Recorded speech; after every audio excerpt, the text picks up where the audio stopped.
매일 저녁 9시 30분이 되면 저의 아내는 저 몰래 집을 나가서 새벽에서야 돌아옵니다.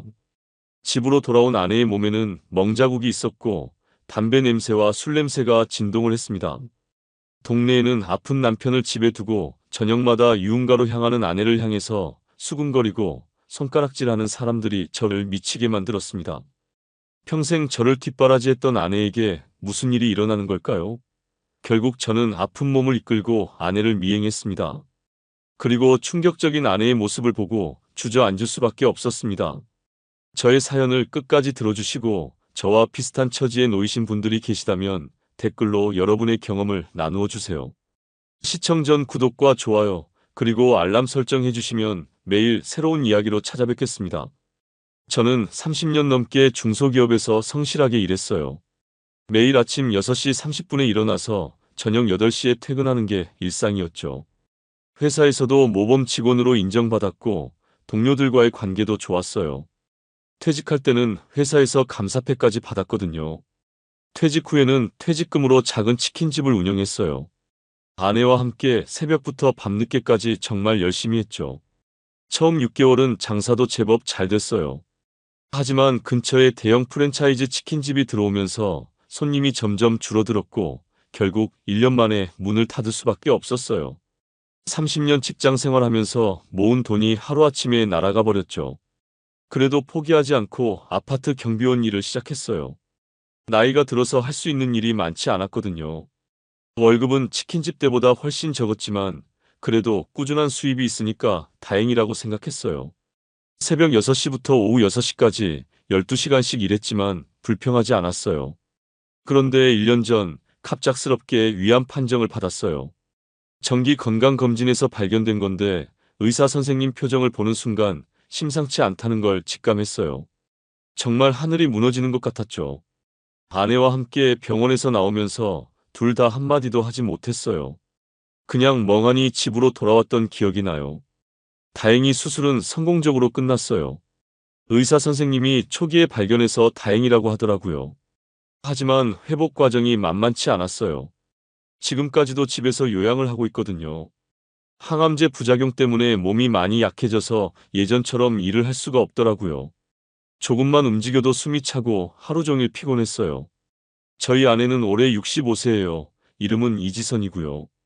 정말 평생을 저와 아이들을 위해서 살아왔어요. 결혼 초기에는 같이 맞벌이를 했지만 아이들이 태어난 후로는 줄곧 전업주부로 지냈어요.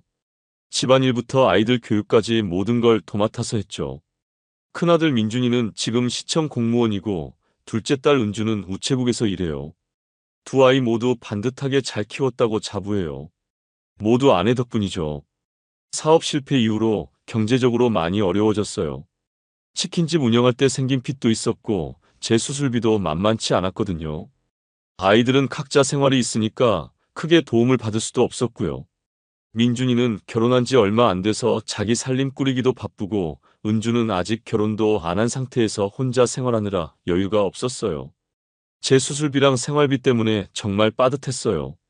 매달 나가는 돈을 계산해보면 머리가 아플 정도였죠. 그래도 아내는 한 번도 불평하지 않았어요. 오히려 저를 위로하고 격려해줬어요. 돈 걱정은 하지 말고 치료에만 집중하라고 건강이 회복되면 다시 일할 수 있다고 말해줬죠. 수술 후에 저는 매일 저녁 9시 전에 잠자리에 들었어요. 항암제 때문에 너무 피곤했거든요. 오후만 되어도 몸이 천근만근이었어요. 아내도 저와 함께 작은 방에서 잤어요. 원래 침실은 따로 있었지만 너무 넓어서 난방비가 아까웠거든요. 작은 방 하나만 난방을 해도 충분히 따뜻했어요. 그런데 어느 날 밤이었어요. 11월 중순쯤이었을 거예요. 평소보다 일찍 잠들었는데 갑자기 잠에서 깼어요. 뭔가 이상한 기분이 들어서 눈을 떴는데 시계를 보니까 밤 10시가 조금 넘었더라고요. 그런데 이상하게 옆에 누워 있어야 할 아내가 없는 거예요. 처음에는 화장실에 간 줄 알았어요. 나이가 드니까 밤에 깨서 화장실 가는 일이 종종 있었거든요. 그런데 한참을 기다려도 돌아오지 않더라고요. 시간이 더 지나서 10시 30분이 되어도 소식이 없었어요. 혹시나 해서 거실로 나가봤는데 거기도 없었어요. 부엌, 화장실, 베란다까지 다 찾아봤지만 어디에도 아내는 없었어요. 현관문을 확인해 보니 신발이 한 켤레 없어졌더라고요. 평소에 아내가 신고 다니는 운동화가 사라져 있었어요. 그제야 밖에 나간 걸 알았죠. 이 늦은 시간에 어디를 간 걸까 싶어서 걱정이 되기 시작했어요. 혹시 무슨 급한 일이라도 생긴 건 아닐까 싶어서 아내 휴대폰에 전화를 걸어봤지만 진동도 없더라고요. 잠을 다시 이루려고 했지만 쉽지 않았어요. 온갖 상상이 머릿속을 스쳐 지나갔어요. 혹시 누가 급히 부른 건 아닐까, 사고라도 난 건 아닐까 하는 걱정이 들었죠. 시간이 갈수록 불안감은 더 커졌어요. 새벽 6시쯤 되어서야 아내가 돌아왔어요. 현관문 열리는 소리에 잠에서 깼거든요. 실제로는 잠을 제대로 못 잤지만요. 살그머니 방으로 들어오는데 뭔가 평소와 달랐어요. 걸음걸이부터가 힘들어 보였고 옷 벗는 소리도 평소보다 조심스러웠어요. 마치 저를 깨우지 않으려고 최대한 조용히 하려는 것 같았어요. 아침에 일어나서 아내에게 물어봤어요. 어젯밤에 어디 갔다 왔냐고요. 그런데 아내는 잠깐 당황하는 기색을 보이더니 그냥 잠이 안 와서 산책 좀 했다고 하더라고요. 이 추운 겨울에 8시간 넘게 산책을 할 리가 없는데 이상했어요. 게다가 아내는 평소에 밤늦게 외출하는 걸 좋아하지 않는 사람이었거든요. 더 이상 묻지는 않았어요. 아내가 말하고 싶지 않은 것 같았고 혹시 제가 아파서 스트레스를 받아서 그런 건 아닐까 하는 생각이 들었거든요. 하지만 마음 한구석에는 뭔가 이상하다는 생각이 자리 잡았어요. 그런데 이런 일이 계속 반복되기 시작했어요. 매일 밤 9시 30분만 되면 아내는 어김없이 외출을 했어요. 그리고 새벽 6시에 돌아왔죠. 처음에는 며칠 지나면 그만둘 줄 알았는데 일주일, 2주일, 한 달이 지나도 계속됐어요. 정말 규칙적이었어요. 마치 어디선가 일을 하는 것처럼 말이에요. 더 이상하게 생각된 건 아내의 변화였어요. 아침에 일어나면 평소보다 훨씬 피곤해 보였어요. 얼굴도 야위어 보였고 눈 밑에 다크서클도 생겼어요. 그리고 몸 여기저기에 작은 상처들이 생기기 시작했더라고요. 손목에 긁힌 자국이라든지 팔에 멍이 든다든지요. 아내에게 물어봤지만 그냥 잠깐 넘어져서 그렇다거나 문에 부딪혀서 그렇다는 식으로 대답했어요. 하지만 저는 뭔가 이상하다는 생각이 들기 시작했어요. 40년을 함께 산 아내인데 이렇게 매일 밤 나가는 게 정상적일 리가 없잖아요. 게다가 아내는 평생 집에서 벗어나는 걸 싫어했던 사람이었거든요. 그래서 어느 날 밤에는 일부러 잠든 척을 해봤어요. 아내가 외출 준비를 하는 소리가 들렸거든요.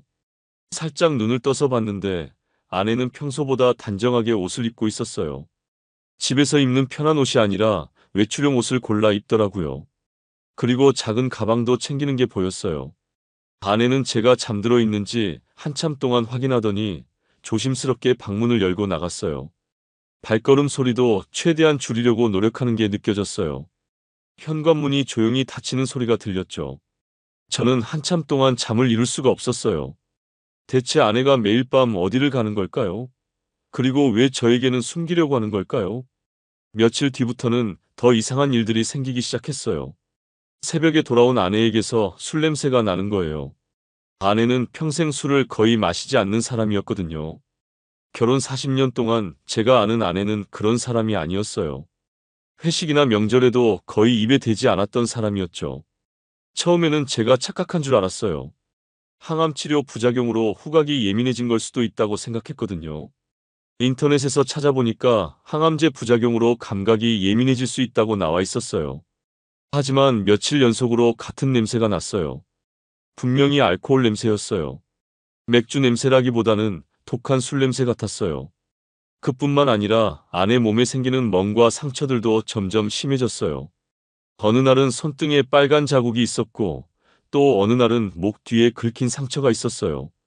왼쪽 팔뚝에는 누군가가 세게 잡은 것 같은 손가락 자국도 보였고요. 그것도 하나가 아니라 여러 개의 멍이 겹쳐져 있었어요. 아내에게 물어볼 때마다 대답은 똑같았어요. 어두운 곳에서 넘어졌다. 문에 부딪혔다. 계단에서 미끄러졌다는 식이었어요. 하지만 매일 그런 일이 생길 수는 없잖아요. 게다가 상처 모양도 넘어져서 생긴 것 같지 않았어요. 특히 팔뚝의 손가락 자국은 누군가가 힘으로 붙잡은 흔적이 분명했어요. 저는 점점 불안해졌어요. 혹시 아내가 무슨 위험한 일에 휘말린 건 아닌지 걱정이 됐어요. 아니면 누군가에게 협박이라도 받고 있는 건 아닌지 온갖 상상을 하게 됐죠. 밤잠을 설치면서 별의별 생각을 다 했어요. 혹시 사채업자라도 만난 건 아닐까? 아니면 무슨 사기에 휘말린 건 아닐까 하는 생각들이 머릿속을 떠나지 않았어요. 어느 날 새벽에는 아내가 평소보다도 늦게 들어왔어요. 거의 7시가 다 되어서 돌아왔는데 걸음걸이가 평소와 완전히 달랐어요. 다리를 절뚝거리면서 들어오더라고요. 그리고 평소보다 더 조심스럽게 움직이는 것 같았어요. 마치 어딘가 아픈 곳이 있는 것처럼 말이에요. 혹시나 해서 잠든 척하면서 지켜봤는데 아내는 옷을 벗으면서 작은 신음소리를 냈어요. 뭔가 아픈 곳이 있는 것 같았어요. 하지만 제가 깨어있는 걸 알면 걱정할까봐 그런지 최대한 소리를 내지 않으려고 노력하더라고요. 그 모습을 보니까 가슴이 더 아팠어요. 다음날 아침에 물어봤지만 역시나 괜찮다는 대답만 돌아왔어요. 그냥 오랫동안 걸어서 다리가 좀 아프다고 하더라고요. 하지만 저는 알 수 있었어요. 단순히 많이 걸어서 생기는 아픔이 아니라는 걸요. 걸음걸이 자체가 다쳤을 때의 모습이었거든요. 그즈음 또 이상한 일이 생겼어요. 아내가 갑자기 용돈을 주기 시작한 거예요. 예전에는 돈이 정말 빠듯해서 그런 여유가 없었거든요. 매달 병원비며 생활비며 계산해보면 적자였는데 갑자기 여유가 생긴 게 이상했어요. 그런데 어느 날 갑자기 제게 5만 원을 주면서 필요한 거 있으면 사라고 하더라고요. 처음에는 어디서 나온 돈인지 물어봤어요. 그랬더니 예전에 모아둔 돈이 있다고 하더라고요. 하지만 저는 우리 집 형편을 잘 알고 있었어요. 모아둔 돈 같은 건 없었거든요. 수술비며 생활비로 다 써버렸으니까요. 심지어 적금까지 해약했던 상황이었어요. 일주일 뒤에는 또 10만 원을 주더라고요. 그 다음 주에는 또 다른 돈을 주었어요. 대체 이 돈이 어디서 나오는 건지 정말 궁금했어요. 하지만 아내는 계속 예전에 모아둔 돈이라고만 했어요. 더 자세히 물어보려고 하면 오히려 왜 그렇게 의심하냐고 되묻더라고요. 그런데 정말 이상했던 건 돈을 줄 때마다 아내의 표정이었어요. 기쁜 표정이 아니라 뭔가 복잡한 감정이 섞여 있었어요. 미안함과 걱정, 그리고 뭔가 숨기고 있다는 기색이 역력했어요. 하지만 제가 계속 물어보면 짜증을 내는 것 같아서 더 이상 묻지 못했어요. 그런데 어느 날 아침 아내가 화장을 하는 모습을 봤어요. 평소에는 거의 화장을 안 하는 사람이었는데 그날은 뭔가 달랐어요. 파운데이션을 두텁게 바르더라고요. 자세히 보니까 뺨에 멍을 가리려고 화장을 하는 것 같았어요. 색조로 된 화장품까지 발라가면서 꼼꼼히 가리고 있었어요. 그때부터 저는 정말 심각하게 걱정하기 시작했어요. 아내가 대체 어디서 무엇을 하고 있는 걸까요? 왜 매일 밤 나가서 상처를 입고 돌아오는 걸까요? 그리고 그 돈은 어디서 나오는 걸까요? 모든 게 연결되어 있는 것 같은데 도무지 알 수가 없었어요. 혹시나 해서 아내 옷을 확인해 봤어요. 외출할 때 입고 나가는 옷들 말이에요. 세탁기에 넣기 전에 주머니 확인한다는 핑계로 옷을 들여다봤는데 옷에서 이상한 냄새가 났어요. 술 냄새도 있었지만 그것보다는 뭔가 다른 냄새였어요. 향수 냄새 같기도 하고 화학 제품 냄새 같기도 했어요. 그리고 뭔가 기름 냄새 같은 것도 섞여 있었어요. 저는 점점 더 혼란스러워졌어요. 40년을 함께 산 아내를 의심하고 싶지 않았지만 모든 것이 너무 이상했어요. 평생 집에서만 살던 아내가 갑자기 이렇게 변할 이유가 뭘까요? 게다가 왜 저에게는 숨기려고 하는 걸까요? 밤마다 잠을 이루지 못했어요. 아내가 나가는 소리를 들으면서 온갖 상상을 했어요. 혹시 누군가에게 협박을 받고 있는 건 아닐까? 아니면 정말로 제가 상상도 못할 일을 하고 있는 건 아닐까? 인터넷을 뒤져가면서 이런 증상들이 뭘 의미하는지 찾아보기도 했지만 답은 나오지 않았어요. 오히려 더 걱정만 커질 뿐이었죠. 일이 더 복잡해진 건 일주일 뒤였어요. 아파트 단지 안에서 김 씨를 만났는데 이상한 말을 하더라고요. 김 씨는 같은 동에 사는 이웃이었어요. 평소에 인사 정도만 나누던 사이였는데 그날은 표정이 심상치 않더라고요. 김 씨가 저를 보자마자 조심스럽게 다가와서는 혹시 아내가 요즘 어디 아픈 데라도 있어요? 왜 그러냐고 했더니 요즘 매일 밤 늦게 나가는 모습을 봤다고 하더라고요. 그것도 한두 번이 아니라 계속 그런다고요. 처음에는 그냥 산책한다고 대답했어요. 하지만 김 씨는 고개를 끄덕이면서도 뭔가 의심스러운 표정을 지었어요. 그리고는 조심하라는 말을 남기고 갔어요. 무엇을 조심하라는 건지 도무지 이해할 수 없었어요. 하지만 그 말투에서 뭔가 좋지 않은 의미가 담겨 있다는 걸 느낄 수 있었어요. 며칠 뒤에는 더 충격적인 이야기를 들었어요. 마트에서 장을 보고 오는 길에 같은 아파트에 사는 박 씨를 만났는데 박 씨가 저를 보자마자 안타까운 표정을 짓더라고요. 평소에 밝고 활발한 분이었는데 그날은 어딘가 어색해 보였어요. 박 씨는 주변을 두리번거리더니 저에게 조용히 말했어요. 아내가 황금찜질방 쪽으로 가는 걸 봤다고 하더라고요. 황금찜질방이라니 처음 듣는 이름이었어요. 어디에 있는 곳이냐고 물어봤더니 시내 유흥가에 있는 24시간 찜질방이라고 하더라고요. 그런 곳이 있다는 것도 몰랐던 저로서는 깜짝 놀랄 수밖에 없었어요. 그 말을 듣고 머리가 띵해졌어요. 유흥가라니 아내가 왜 그런 곳에 가는 걸까요? 박 씨는 제 표정을 보더니 더 이상 말하지 않고 그냥 갔어요. 하지만 그 눈빛에는 동정의 기색이 역력했어요. 마치 불쌍한 사람을 바라보는 것 같은 표정이었어요. 집에 돌아와서도 박 씨의 말이 계속 머릿속을 맴돌았어요. 황금찜질방, 유흥가. 이런 단어들이 제 아내와 연결된다는 게 믿어지지 않았어요. 하지만 다른 사람이 직접 봤다고 하는데 거짓말일 리는 없겠죠. 혹시 아내가 정말로 그런 곳에 가고 있는 건 아닐까 하는 의심이 들기 시작했어요. 그날 밤에도 아내는 어김없이 외출했어요. 저는 현관 쪽에서 아내가 나가는 소리를 들었어요. 그리고 창문으로 내려다봤더니 정말로 큰 길 쪽으로 걸어가더라고요. 시내 쪽으로 가는 방향이었어요. 박 씨의 말이 사실일 수도 있겠구나 하는 생각이 들었어요. 다음 날 또 다른 이웃을 만났는데 이번에는 더 직접적인 이야기를 들었어요. 아파트 경비실에서 일하는 정 씨였는데 정 씨가 저를 보자마자 난처한 표정을 지었어요.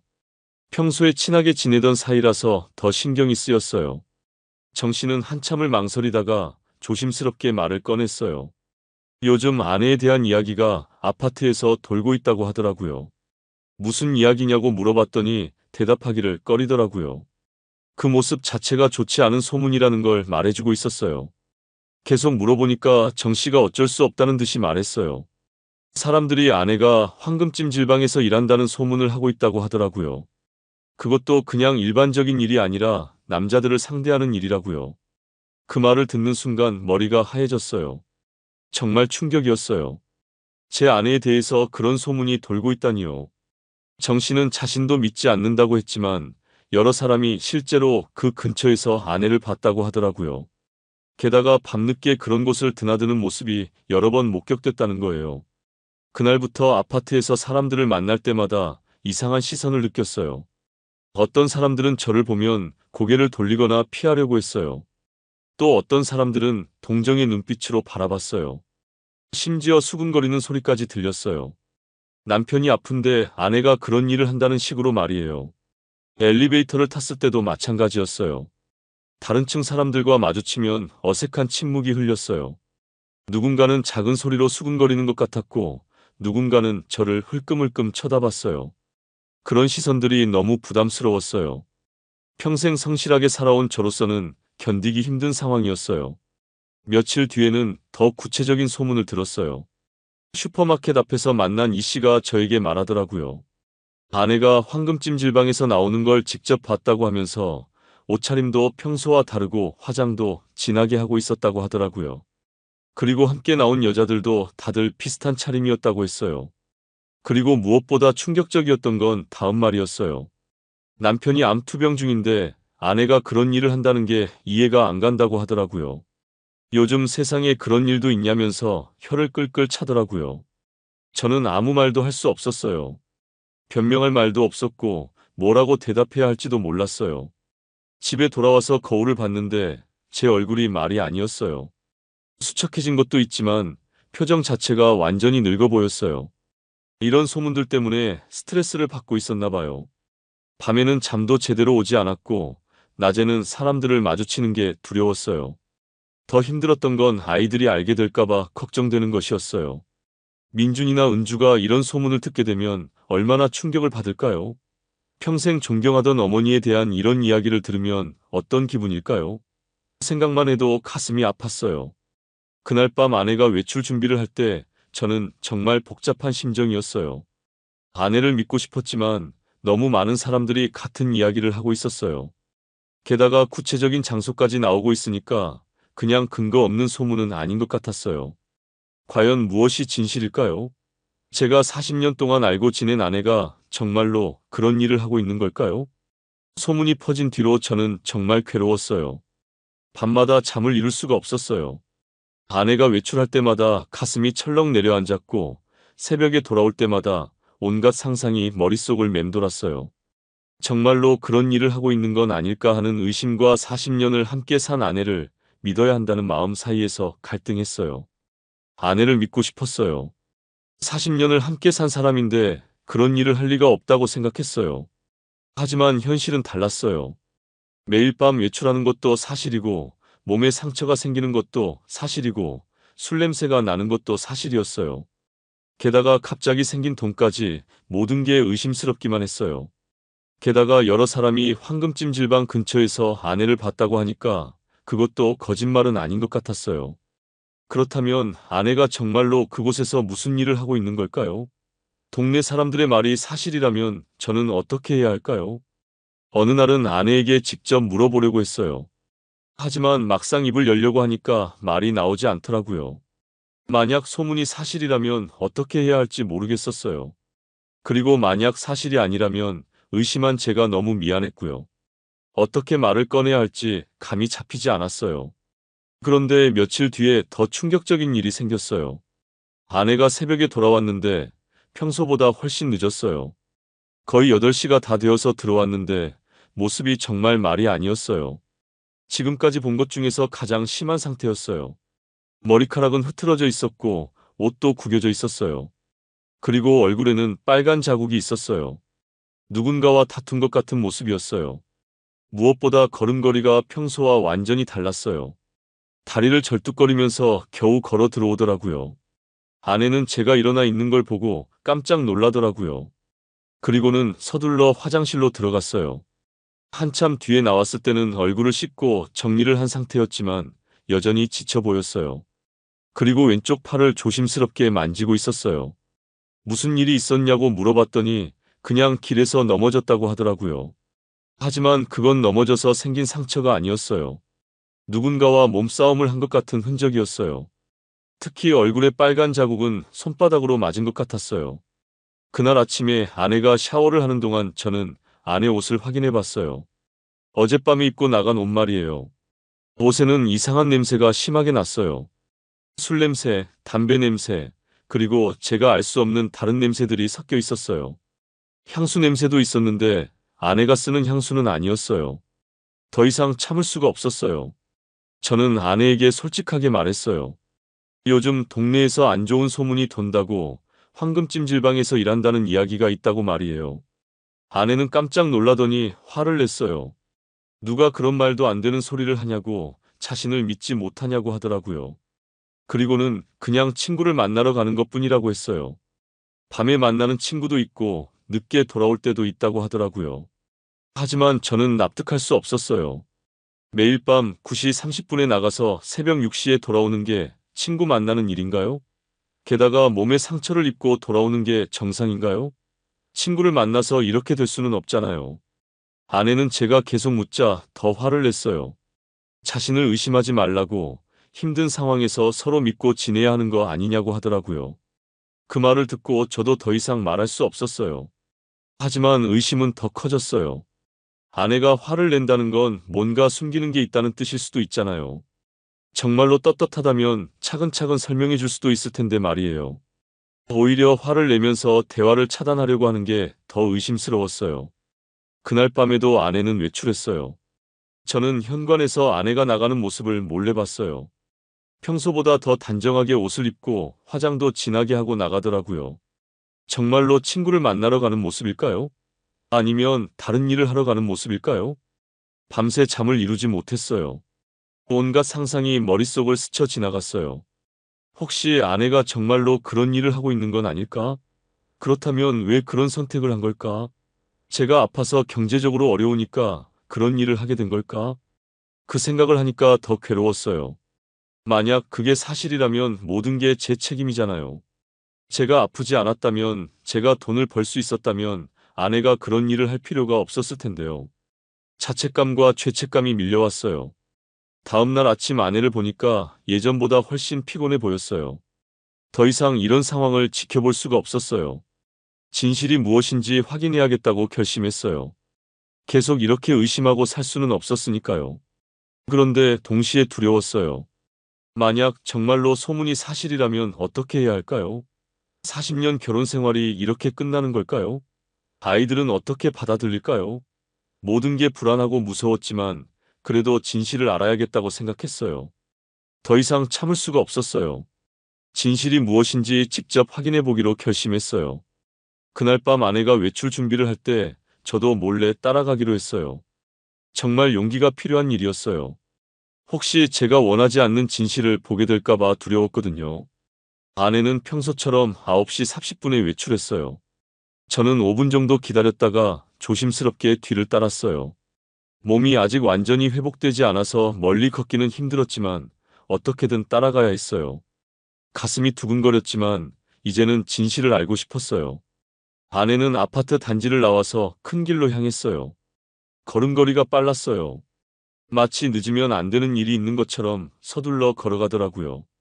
그리고 버스 정류장에서 버스를 타더라고요. 저도 급히 다음 버스를 타고 따라갔어요. 버스 안에서 아내를 멀리서 지켜봤는데 표정이 심각해 보였어요. 평소에 보던 편안한 표정이 아니라 뭔가 긴장하고 있는 것 같았어요. 창밖을 내다보면서 계속 시계를 확인하는 모습도 보였어요. 정말로 어디선가 일을 하러 가는 사람 같았어요. 30분 정도 가서 아내가 내렸어요. 시내 중심가였어요. 네온사인이 번쩍거리고 사람들이 많이 다니는 곳이었죠. 정말로 유흥가였어요. 술집, 노래방, 마사지샵 같은 간판들이 여기저기 보였어요. 저는 가슴이 두근거렸어요. 아내는 그 거리를 걸어서 어느 건물 앞으로 갔어요. 큰 간판에 황금찜질방이라고 써 있었어요. 정말로 소문이 사실이었던 거예요. 아내가 정말로 이곳에 오고 있었던 거였어요. 그 순간 머리가 하얘졌어요. 동네 사람들의 말이 모두 사실이었던 거예요.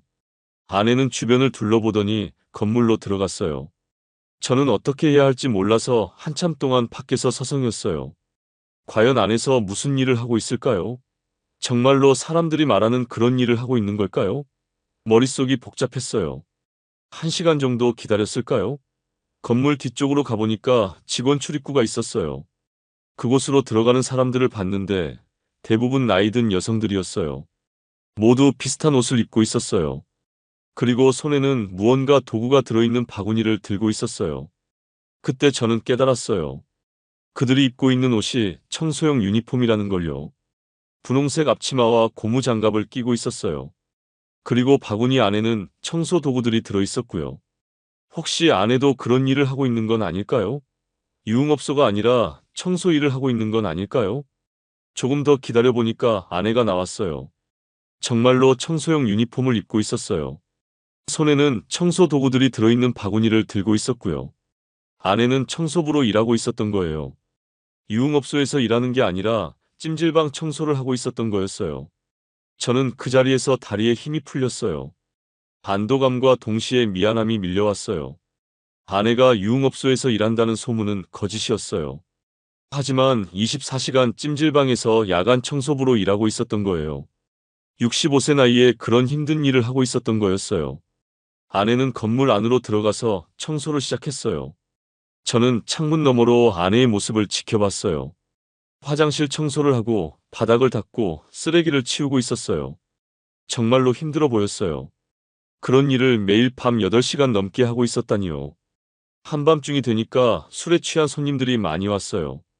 그들이 화장실을 더럽히고 여기저기 토하고 하니까 아내는 계속 뒤치다꺼리를 해야 했어요. 그래서 몸에 상처가 생겼던 거였고 술 냄새가 났던 거였어요. 취객들의 토사물을 치우다 보니까 옷에 냄새가 배 수밖에 없었던 거죠. 새벽 3시쯤 되니까 더 힘든 일이 시작됐어요.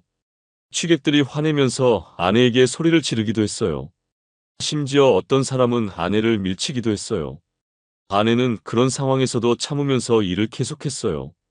돈을 벌기 위해서, 가족을 위해서 그 모든 걸 견디고 있었던 거예요. 저는 더 이상 지켜볼 수가 없었어요. 눈물이 나기 시작했어요. 제가 아파서 일을 못하니까 아내가 이런 힘든 일을 하고 있었던 거예요. 그것도 저에게는 전혀 말하지 않고 혼자서 감당하고 있었던 거예요. 65세 나이에 새벽까지 일하면서 취객들에게 모욕당하면서도 참고 있었던 거예요. 새벽 4시쯤에는 더 심한 상황을 봤어요. 한 취객이 아내에게 시비를 걸면서 손을 들더라고요. 아내가 피하려고 했지만 결국 뺨을 맞았어요. 저는 그 순간 뛰어 들어가고 싶었지만 참았어요. 아내가 일하는 걸 방해할 수는 없었으니까요. 새벽 6시가 되자 아내의 근무가 끝났어요. 유니폼을 벗고 원래 옷으로 갈아입은 아내는 정말로 지쳐 보였어요. 8시간 넘게 힘든 일을 한 후라서 걸음걸이도 힘들어 보였어요. 하지만 집에 돌아가기 위해 버스 정류장으로 향했어요. 저는 아내보다 먼저 집에 도착해서 잠든 척했어요. 30분 뒤에 아내가 들어왔어요. 조심스럽게 침대에 누우면서 작은 한숨을 쉬더라고요. 얼마나 힘들었을까요? 그런데도 저에게는 걱정을 끼치지 않으려고 숨기고 있었던 거예요. 그날 아침 저는 아내가 일어나기 전에 먼저 일어났어요. 그리고 아침을 준비했어요. 40년 결혼 생활에서 제가 아침을 준비한 건 처음이었을 거예요. 아내가 일어나서 깜짝 놀라더라고요.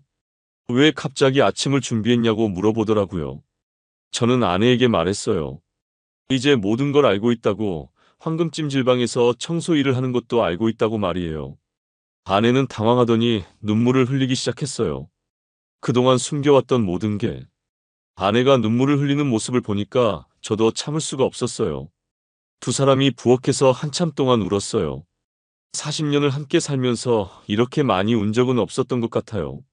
아내의 어깨가 떨리고 있었고 저도 가슴이 먹먹해서 말이 나오지 않았어요. 아내가 먼저 말을 시작했어요. 정말 미안하다고 걱정할까봐 말하지 못했다고 하더라고요. 그리고 조금씩 자신의 이야기를 들려줬어요. 처음에는 말문이 막혀서 제대로 말을 잇지 못했지만 차분히 기다려주니까 조금씩 속마음을 털어놓기 시작했어요. 제가 위암 수술을 받은 뒤로 경제적으로 정말 어려워졌다고 했어요. 수술비며 약값이며 돈이 많이 들어갔는데 저는 일을 할 수 없으니까 수입이 전혀 없었던 거죠. 매달 나가는 돈만 계산해봐도 머리가 아플 정도였대요. 아이들에게 도움을 요청하기도 미안했고 그렇다고 빚을 낼 수도 없는 상황이었고요. 그러던 중에 우연히 황금찜질방에서 야간 청소부를 구한다는 광고를 봤다고 해요. 급여가 다른 곳보다 높았는데 그 이유는 24시간 운영되는 곳이라서 야간 근무가 힘들기 때문이었대요. 게다가 유흥가에 있어서 취객들 상대하는 일이 많아서 더 힘들다고 하더라고요. 처음에는 망설였다고 해요. 65세 나이에 그런 일을 하는 게 쉽지 않았으니까요. 게다가 평생 집에서만 살던 사람이 갑자기 그런 환경에서 일한다는 게 두렵기도 했대요. 하지만 제 치료비랑 생활비를 생각하니까 어쩔 수 없었다고 하더라고요. 일을 시작한 지 며칠 만에 왜 급여가 높은지 알게 됐다고 해요. 유흥가에 있는 찜질방이라서 밤에 술 취한 손님들이 많이 온다고 했어요. 그들이 화장실을 더럽히고 여기저기 토하고 하니까 청소가 정말 힘들었대요. 하루에 몇 번씩 토사물을 치워야 했고 취객들이 흘린 술이며 음식물이며 정리하는 게 보통 일이 아니었다고 해요. 게다가 취객들 중에는 청소하는 사람들에게 함부로 대하는 사람들도 있었다고 해요. 소리를 지르거나 밀치거나 하는 일이 자주 있었대요. 심지어 청소하는 걸 방해하면서 괜히 시비를 거는 사람들도 있었고요. 그래서 몸에 멍이 들고 상처가 생겼던 거였어요. 술 냄새가 난 것도 취한 손님들을 치우면서 옷에 묻었던 거였고 늦게 들어온 날은 특별히 손님이 많아서 정리할 게 많았던 날이었다고 해요. 주말이나 금요일 밤에는 특히 심했대요. 새벽 3시, 4시까지도 취객들이 계속 와서 일이 끝나지 않는 날도 많았다고 하더라고요. 아내는 처음에는 며칠만 하려고 했다고 해요. 하지만 급여를 받아보니까 정말 도움이 됐대요. 한 달에 280만 원 정도를 벌 수 있었거든요. 그 돈으로 제 약값도 내고 생활비도 마련할 수 있었던 거예요. 다른 곳에서는 이런 급여를 받을 수 없었다고 해요. 그래서 계속 일하게 됐다고 해요. 저에게 말하지 않은 이유는 걱정을 끼치고 싶지 않아서였대요. 제가 아픈 상황에서 이런 이야기까지 들으면 더 힘들어할까봐 혼자서 감당하려고 했다는 거예요. 게다가 말해봤자 저도 어쩔 수 없는 일이니까 더 부담만 주는 것 같았다고 하더라고요. 아내는 동네 소문에 대해서도 말했어요. 사람들이 자신을 이상하게 본다는 걸 알고 있었대요. 하지만 해명할 수도 없었고 해명한다고 해서 믿어줄 것 같지도 않았다고 해요. 오히려 더 자세한 이야기가 퍼질까봐 그냥 참고 있었다는 거예요. 가장 힘들었던 건 제가 의심하는 눈빛으로 바라볼 때였다고 해요. 40년을 함께 산 남편이 자신을 믿지 못한다는 게 가장 슬펐다고 하더라고요. 하지만 그것도 이해한다고 상황이 이상하니까 의심할 만했다고 하더라고요. 저는 아내에게 정말 미안했어요. 아내가 이렇게 힘든 일을 하면서 가정을 지키고 있는데 저는 의심하고 있었으니까요. 그리고 동네 사람들의 말에 흔들렸던 것도 부끄러웠어요. 40년을 함께 산 아내를 믿지 못했다는 게 너무 미안했어요. 아내에게 사과했어요. 믿지 못해서 미안하다고, 혼자서 이런 힘든 일을 하게 해서 미안하다고 말했어요. 아내는 괜찮다고 하면서도 계속 눈물을 흘렸어요. 그동안 얼마나 외로웠을까요? 힘든 일을 하면서도 남편에게 말하지 못하고 혼자 견뎌야 했으니까요. 그날부터 저는 달라졌어요. 아내가 일을 하러 나갈 때마다 고마운 마음으로 배웅했어요. 그리고 새벽에 돌아올 때는 따뜻한 차를 준비해서 기다렸어요. 작은 것이지만 제가 할 수 있는 일이었어요. 아내도 더 이상 숨기지 않았어요. 일터에서 있었던 일들을 이야기해 주기도 했고, 힘들 때는 저에게 의지하기도 했어요. 특히 힘든 손님을 만났을 때나 몸이 아플 때는 솔직하게 말해줬어요. 부부 사이에 벽이 사라지니까 마음이 훨씬 편해졌어요. 며칠 뒤에는 아이들에게도 사실을 말했어요. 민준이와 은주가 집에 왔을 때 아내의 일에 대해 설명했어요. 아이들은 처음에는 놀랐지만 곧 어머니의 마음을 이해한다고 했어요. 그리고 왜 진작 말하지 않았냐며 걱정했어요. 그리고 자신들이 경제적으로 도와주겠다고 했어요. 아내가 그렇게 힘든 일을 할 필요 없다고, 이제부터는 자신들이 책임지겠다고 하더라고요. 아이들의 마음을 알 수 있어서 고마웠어요. 저도 제가 할 수 있는 일을 찾기 시작했어요. 몸이 완전히 회복되지는 않았지만 집에서 할 수 있는 간단한 일이라도 하려고 했어요. 더 이상 아내 혼자서 모든 걸 감당하게 할 수는 없었으니까요. 아이들이 경제적으로 도와주기 시작하면서 아내는 황금찜질방 일을 그만둘 수 있었어요. 마지막 날 아내를 배웅해주러 같이 갔었는데 거기서 일하는 다른 분들이 아내를 정말 아쉬워하더라고요. 함께 일했던 다른 청소부 아주머니들도 눈물을 흘리면서 작별 인사를 했어요. 관리자분도 아내가 그만둔다는 소식을 듣고 많이 아쉬워했어요. 성실하고 일 잘하는 사람을 찾기가 쉽지 않다면서 언제든지 다시 오라고 하더라고요. 그 말을 듣고 아내에 대한 자부심이 생겼어요. 정말로 열심히 일했구나 하는 생각이 들었어요. 그동안 얼마나 고생했을까 싶어서 마음이 아프기도 했고요. 집으로 돌아오면서 아내와 많은 이야기를 나눴어요. 그동안 얼마나 힘들었는지, 그래도 가족을 위해서 참을 수 있었다는 이야기를 들었어요. 특히 제가 건강해지는 모습을 볼 때마다 보람을 느꼈다고 하더라고요. 그런 마음으로 버틸 수 있었다고 해요. 정말로 대단한 사람이라는 생각이 들었어요. 65세 나이에 그런 힘든 환경에서 일하면서도 불평 한 번 없이 가족을 위해 희생했으니까요. 저라면 과연 그렇게 할 수 있었을까 하는 생각이 들었어요. 동네 사람들의 시선도 바뀌기 시작했어요. 저희가 당당하게 다니니까 소문들도 자연스럽게 잦아들었어요. 그리고 진실을 아는 몇몇 분들이 오히려 아내를 대단하다고 격려해 주시기도 했어요. 특히 박 씨는 처음에 소문을 전해줬던 것을 미안해하면서 아내의 노고를 치하해 주더라고요. 특히 정 씨는 저에게 따로와서 말하더라고요. 아내 같은 사람을 둔 게 정말 복이라고, 자신도 그런 상황이 되면 그렇게 할 수 있을지 모르겠다고 하더라고요. 그런 말을 들으니까 아내가 더 대견하게 느껴졌어요. 저도 할 수 있는 일을 찾기 시작했어요. 몸이 완전히 회복되지는 않았지만 집에서 할 수 있는 간단한 번역 일을 시작했어요. 예전에 회사에서 해외 업무를 담당했던 경험이 도움이 됐어요. 영어를 어느 정도 할 수 있었거든요. 처음에는 하루에 한두 시간 정도만 할 수 있었지만 점차 시간을 늘려갔어요. 많은 돈은 아니지만 조금씩 수입이 생기니까 마음이 한결 가벼워졌어요. 아내 혼자 모든 부담을 지지 않아도 된다는 생각에 안도감이 들었어요. 민준이는 한 달에 한 번씩 생활비를 보내주기 시작했어요. 그리고 은주도 제 약값을 담당해주겠다고 했어요. 아이들이 이렇게 효자, 효녀가 된 것도 아내가 잘 키운 덕분이었어요. 어려울 때 가족의 소중함을 아이들도 깨달은 것 같았어요. 가족이 함께 힘을 모으니까 경제적인 어려움도 점차 해결됐어요. 더 중요한 건 가족 간의 유대감이 더 강해졌다는 거예요.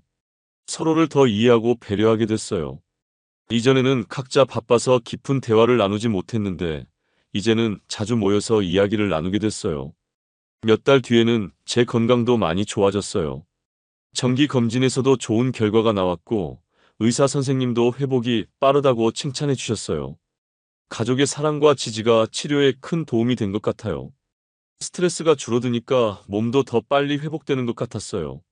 아내는 요즘 동네 경로당에서 봉사활동을 하고 있어요. 거기서 만난 어르신들이 아내를 정말 좋아해요. 힘든 일을 겪어봤기 때문에 다른 사람의 어려움을 더 잘 이해할 수 있는 것 같아요. 그리고 그런 경험이 다른 사람들을 도울 때 큰 힘이 되는 것 같았어요. 저도 건강이 좋아지면서 가끔 동네 복지관에서 상담 봉사를 하고 있어요. 암 투병 경험을 바탕으로 비슷한 어려움을 겪는 분들에게 조금이나마 도움을 주려고 해요. 제가 겪었던 어려움과 극복 과정을 나누면서 희망을 주고 싶어요. 요즘 저희 부부는 예전보다 훨씬 많은 대화를 나눠요. 서로의 마음을 숨기지 않고 솔직하게 이야기해요. 힘든 시기를 함께 겪으면서 더 깊은 신뢰 관계가 만들어진 것 같아요. 이제는 무슨 일이 있어도 서로에게 솔직하게 말하기로 약속했어요. 아이들도 자주 집에 와서 함께 시간을 보내요. 민준이는 결혼 준비를 하고 있는데 앞으로도 부모님을 잘 모시겠다고 해요. 은주도 취업 준비를 열심히 하면서 가족을 위해 노력하고 있어요. 아이들이 이렇게 성숙해진 모습을 보니까 정말 대견했어요. 가끔 황금찜질방 앞을 지나갈 때가 있어요. 그때마다 아내가 그곳에서 열심히 일했던 시간들이 생각나요. 그 시간들이 있었기 때문에 지금의 저희가 있는 것 같아요. 힘들었지만 의미 있는 시간이었다고 생각해요. 힘든 시간이었지만 후회하지 않아요. 오히려 그 경험을 통해서 가족의 소중함을 다시 한번 깨달았고 서로를 더 깊이 이해하게 됐어요. 앞으로도 어떤 어려움이 와도 함께 헤쳐나갈 수 있을 것 같아요. 요즘 저희는 작은 행복들을 찾아가며 살고 있어요. 함께 저녁을 먹으면서 하루 있었던 일을 나누고 주말에는 가족들과 시간을 보내고 건강이 허락하는 범위에서 작은 여행도 다녀와요. 예전에는 당연하게 여겼던 것들이 이제는 정말 소중하게 느껴져요. 그리고 저희의 경험을 다른 사람들과도 나누려고 해요. 비슷한 어려움을 겪는 분들에게 조금이라도 도움이 되었으면 하는 마음이에요. 힘든 시간도 가족이 함께하면 이겨낼 수 있다는 걸 보여주고 싶어요. 가족이란 무엇일까요? 저의 사연을 통해 진정한 가족의 의미를 생각해 보시길 바랍니다. 때로는 서로를 오해하고 의심할 수도 있지만 결국 사랑으로 이어진 가족은 어떤 어려움도 함께 극복할 수 있습니다. 여러분의 가정에서도 혹시 서로 오해하고 있는 부분은 없나요? 가족 간의 진솔한 대화가 모든 문제의 해답이 될 수 있을 것입니다. 저의 가족에게 구독과 좋아요, 알람 설정으로 응원 부탁드립니다. 그리고 댓글로 여러분의 가족 이야기도 들려주시면 감사하겠습니다. 다음에도 더 좋은 이야기로 찾아뵙겠습니다.